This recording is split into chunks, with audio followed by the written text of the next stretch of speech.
necesitamos un gobierno en donde la corrupción no sea una forma consentida de gobernar. Javier Díaz Canseco.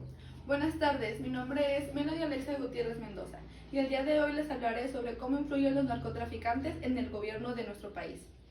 Todos alguna vez en nuestra vida hemos escuchado a alguna persona, ya sea nuestros padres, familiares, en la televisión o en nuestras redes sociales hablar sobre el narcotráfico, los narcotraficantes o inclusive pues de las drogas. En esta ocasión no hablaremos sobre el material que ellos comparten, el que ellos venden. No hablaremos sobre las drogas, no hablaremos sobre cómo afecta a los jóvenes, no hablaremos del daño que nos hacen esos productos. Hablaremos de las personalidades que son los narcotraficantes. Nuestro país, México, cuenta con una gran lista de narcotraficantes muy famosos y relevantes, que inclusive han hecho historia en la nación. Y pues ustedes dicen, ¿cómo una persona que mata, asesina y vende ese tipo de productos puede tener tanta importancia, como los mismos mexicanos le damos tanta relevancia a ese tipo de personas? O sea, ¿en qué cabeza cabe? Pero bueno, no nos centraremos en la población en sí, nos centraremos en las personalidades, como ya lo dije anteriormente. Del primer narco que hablaremos será de Miguel Ángel Félix Gallardo. Nació en 1946 en Sinaloa, México. Este narcotraficante fue conocido mayormente como el jefe de jefes o el zar de la droga. Empezó sus movimientos ilícitos o su fama nacional en la década de los 80 y estuvo activo de 1980 a 1993, cuando fue arrestado. Ese narcotraficante formó grandes alianzas y fue el principal creador del famosísimo cártel de Sinaloa, que actualmente controla gran parte del territorio nacional. Este narcotraficante, el jefe de jefes, se unió con otro capo muy relevante para formar el cártel de Guadalajara, que fue Rafael Caro Quintero. Este es otro narcotraficante muy conocido, es muy hablado, muy sonado, porque hizo muchas cosas buenas, porque hizo muchas cosas malas, porque ayudó, porque no ayudó, etc.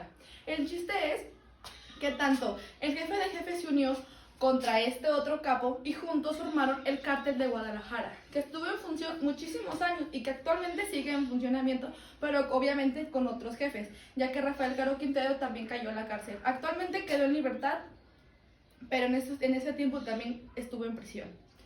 El jefe de jefes estuvo en prisión y aún así podía controlar sus dos cárteles, que es el de Sinaloa y el otro en conjunto de Guadalajara. Félix Gallardo fue trasladado a una prisión de altísima seguridad en la Ciudad de México y fue ahí cuando perdió total conexión con sus cárteles, tomando así la decisión de repartir su cártel de Sinaloa entre dos personalidades que ahora sí son de nuestra época, que fueron Joaquín Guzmán Loera, alias El Chapo Guzmán, y Héctor Luis Palma Salazar, alias El Güero Palma.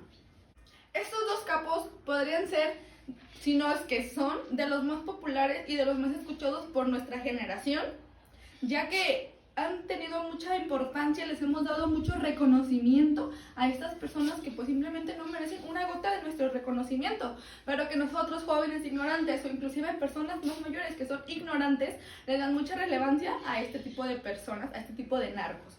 Del primero que hablaremos será de Joaquín Guzmán Loera, alias El Chapo Guzmán. Ese narcotraficante estuvo en función en el cártel de Sinaloa y estuvo moviéndose casi en la mayoría de todo el territorio nacional. Es uno de los capos más famosos, tiene su propia línea de ropa, tiene muchos hijos que han seguido su descendencia y tiene varias esposas. Todos lo conocemos ya que fue arrestado en 3 ocasiones. 2 de ellas logró fugarse de cárceles de alta seguridad de México, dejando al gobierno de México como un rotundo payaso, ya que cómo se les podría escapar un narcotraficante de ese nivel. Se supone que estaban en una cárcel de alta seguridad, con policías capacitados, con personas capacitadas para ese trabajo. Y es aquí donde tocamos el punto de la corrupción, del gobierno corrupto. Y tocando pie con el mismísimo presidente de la República, ya que todos los mexicanos y todas las personas pensamos que desde ahí vino la orden para que ayudaran o facilitaran a este capo salir de las 2 cárceles, 2 fugas, 2 arrestos de alta seguridad. Aparte de la burla que fue México para todos los otros países donde también se buscaba al Chapo Guzmán, fue una burla las personas de México. Nosotros como pobladores de México, como habitantes de este país, fuimos una burla, ya que al contrario de estar enojados con el gobierno, de estar furiosos porque dejaron libre a este capo, festejamos y nos alegramos de que el Chapo Guzmán se haya escapado del altiplano de alta seguridad. Y nos alegramos, nos da alegría que esté libre y que siga en las calles. De verdad es tan impresionante. Yo como joven me impresiono tanto de cómo las personas se alegran y casi hicieron fiesta celebrando que el Chapito Guzmán estaba libre de la cárcel. Pero esto no termina aquí y el Chapo Guzmán ya está fuera de la jugada. Y no porque lo hayan matado porque el gobierno de México haya hecho su trabajo, sino más bien porque el gobierno de Estados Unidos pidió la extradición del Chapo Guzmán a cárceles americanas, donde en 2017 fue arrestado y fue trasladado inmediatamente a Estados Unidos, donde actualmente cumple una condena perpetua por todos sus negocios ilícitos que hizo. Entonces el Chapo Guzmán está tachado y descartado de los capos de México, porque por fin obtuvo su merecido. Entonces ahora solo nos queda una personalidad de las originales que dejó el jefe de jefes, que en este caso sería Héctor Luis Palma Salazar. Este capo tampoco se libró y en 2013 fue arrestado y estaba cumpliendo una condena perpetua en una cárcel de altísima seguridad en el estado de Jalisco. Pero el lunes pasado, 2 de mayo, nos sorprendieron las noticias con que Héctor Luis, alias el Güero Palma, estaba en libertad. ¿Cómo un narcotraficante que tuvo tanto poder y tanta influencia en México podía haber quedado en libertad? Todas las personas que supimos de la noticia quedamos impactadas y sacadas de onda porque pues a lo menos yo conozco la historia y sé lo que esta personalidad ha hecho a lo largo de su vida. La declaración que dio el juez que lo dejó en libertad fue que no se encontraron las pruebas suficientes para seguirlo reteniendo en la cárcel. ¿Cómo no se van a encontrar las pruebas suficientes para mantener a un capo que toda la república sabe que es un capo, que es un narco, que es un asesino? ¿Cómo no se van a encontrar las pruebas suficientes para retenerlo en la cárcel, para encerrarlo, para refundirlo en la cárcel de por vida? ¿Cómo no va a haber pruebas? Pero esto fue lo que dijo el juez número 2 del estado de Jalisco.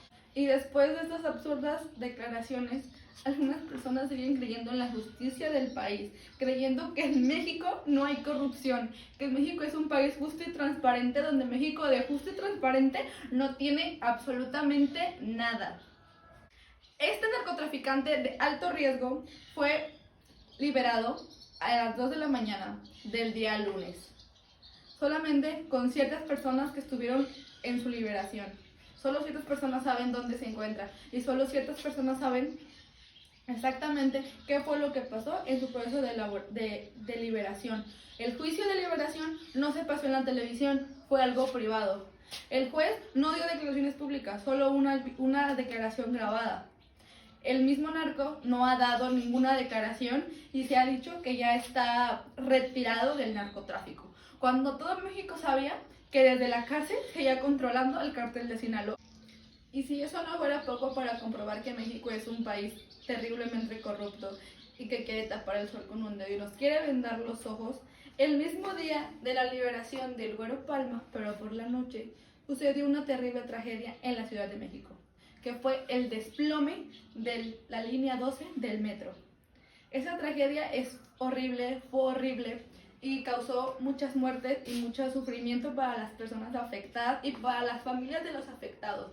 Pero esto, ¿qué tiene que ver con la liberación del Güero Palma? O sea, ¿cómo pueden tener conexión? Pues según muchos medios de comunicación no oficiales, escuchen, no oficiales, dicen que este accidente del metro fue ocasionado por el mismísimo gobierno de México para que todos los medios de comunicación estuvieran centrados en el accidente del metro, para que todos los mexicanos estuviéramos preocupados por lo que está pasando, todos estuviéramos con los ojos en la mira de lo que pasó en la Ciudad de México, sobre las muertes, sobre la construcción, sobre todo lo que tiene que ver con el desplome del metro, todo lo que tiene que ver. Pero si se fijan ustedes, han salido muy pocas noticias sobre lo que está pasando. Sale una nota de lo que sucedió con este narco y todo el noticiero es sobre lo del metro. No es para quitarle importancia, y claro que no es menos importante lo que sucedió porque es algo, o sea, es algo que está muy mal, es una tragedia muy fea. Pero también tenemos que darnos cuenta que el gobierno de México nos pone la tragedia del metro de frente. Nos tapa la cara, nos tapa la vista y nos la nubla para que no seamos conscientes de la realidad, de lo que en verdad pasa. El narco queda atrás de nuestra cabeza, no vemos lo que está pasando, de cómo dejaron libre a esta personalidad, a este capo, a este asesino, a este narcotraficante que va a estar libre por las calles. Y nadie está hablando de eso, nadie habla de lo que en realidad está pasando.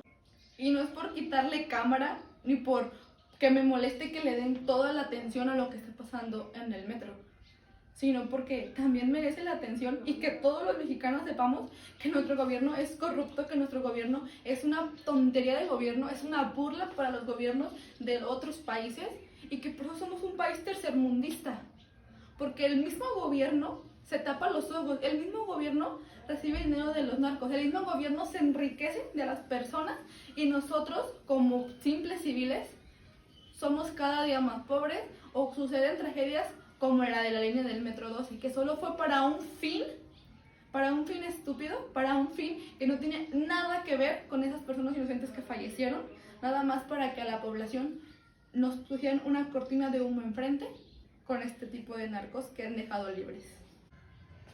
Muchas gracias a todas las personas que se tomaron un minuto de su tiempo para escucharme hablar sobre este tema y sobre lo que yo opino, sobre lo que yo siento, sobre esto que está pasando en mi país. Gracias y espero verlos pronto.